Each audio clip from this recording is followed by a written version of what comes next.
how do you sort of see the play-in spots shaking out? 1 through 6 seems set, like Dallas, Denver, Memphis, Utah, Golden State, Phoenix. But right now you have teams that are trying to get to 10, like one of those final 4 spots, and the Wolves, Kings, Pelicans, Clippers, I would say, and Lakers. And there are 2 teams in Portland and San Antonio that the way they've played since the deadline, or Portland since Dame's injury, might fall ass backwards into that. Mm-hmm. So if I forced you to choose your 4 play-in teams, who would you roll with? I'm going to be super boring and just pick the 4 that are actually trying to win. So Minnesota, the Pelicans, and the LA teams. I wouldn't expect the Clippers to be in this, but they like Ty Lue has to be in the coach of the year discussion at this point, right? Like what makes him such a great coach? So you know how I was talking about the Chicago Sky earlier and how like you watch them and that's not a 500 team. Like I watched the Clippers on a good night. Like you cannot fathom how this team is under 500. Like they play so hard. They try so many unique things on defense. Like they're always prepared. They just don't have enough offensive juice, I guess. But Ty Lue, I think one, like people just adore him and he's just great personality. People are willing to like run through walls for him. So that's a big part of it. He's so whip smart with his adjustments, like the things that he's able to fix mid-game. Like most coaches, it takes them like, halftime or like you'd have to like call timeout and actually fix it. And I know Chauncey was saying this when Portland came to play the Clippers, that like Ty just fixes it on the fly. And like while you thinking about are like, okay, how am I going to adjust to this? Like he's already gotten to it.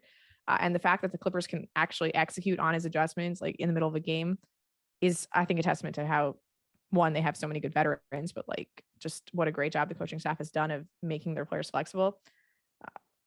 It's a damn shame that Kawhi's not going to come back this year, because I think this Clipper team could be just generationally good, honestly, if Kawhi were healthy. But yeah, I don't think it's a team that like went to the conference finals and now is fighting for the play-in boasts your typical coach of the year resume. So that's probably why Ty's not going to get in there. But like, if you talk to people around the league, I think there's a consensus that Ty is like a top 3 coach at worst.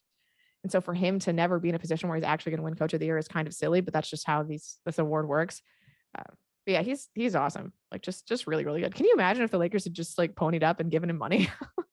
Look, the Lakers cry poverty at every turn. They need a federal government loan program that helps them with luxury tax payments. And they gave it back. They didn't want to take on the Dave McMenamin reporting coming to the deadline where the Lakers said they were in lockstep with AD and LeBron, that they were fine not making moves. And then McMenam's like, sources told me that is in fact not true. And AD and LeBron wanted the Lakers to make moves.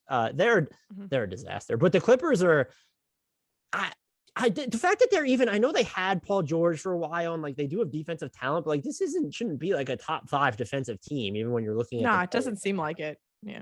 And I also would like to learn Nicolas Batum's like catches it over his head, but shoots it in the same motion. Like he has to be shooting at least on those specific catch and shoot looks, at least 75%, because I don't think I've seen him miss one of those all season.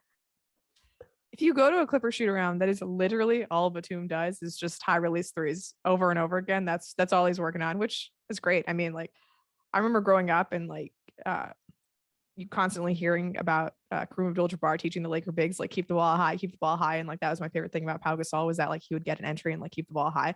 Nick Batum just takes that to like an absolutely different level. Like you don't need to keep the ball high out on a 3-point range, but his releases, it's insane. It's so cool. And his like renaissance in LA, just in general, we talked about this leading into the season, that he led them in total minutes last year, has been maybe doesn't feel good as a Hornets fan, but like it's been really fun to watch. To have lost Nico Batum and Malik Monk in back-to-back off seasons for minimum contracts has to suck.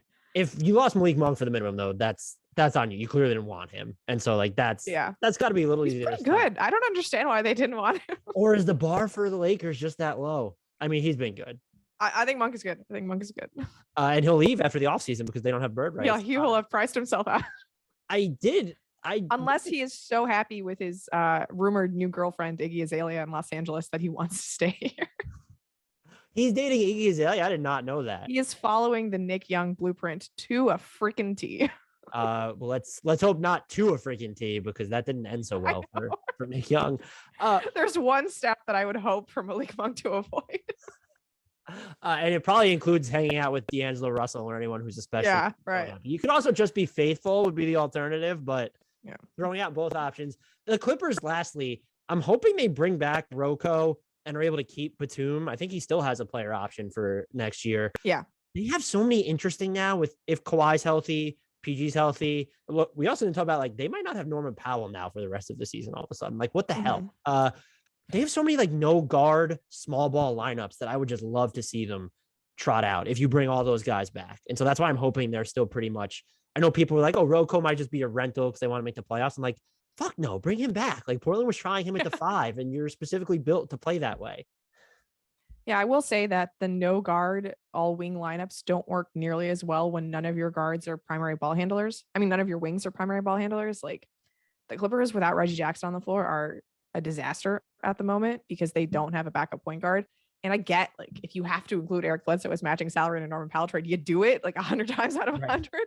But if this team like actually wants to be good in a playoff series, and Paul George and Kawhi Leonard are unavailable, like I do think there's a way that the Clippers could be a real nuisance to the Warriors or the Suns in a playoff series, even without their 2 stars. Like, I don't think they would win said series, but I think they could be really, really uncomfortable for them. You got to get some sort of point guard off the buyout market, though, in order for that to happen, because Reggie Jackson's having to play like 40 minutes and it's a disaster when he's off the court.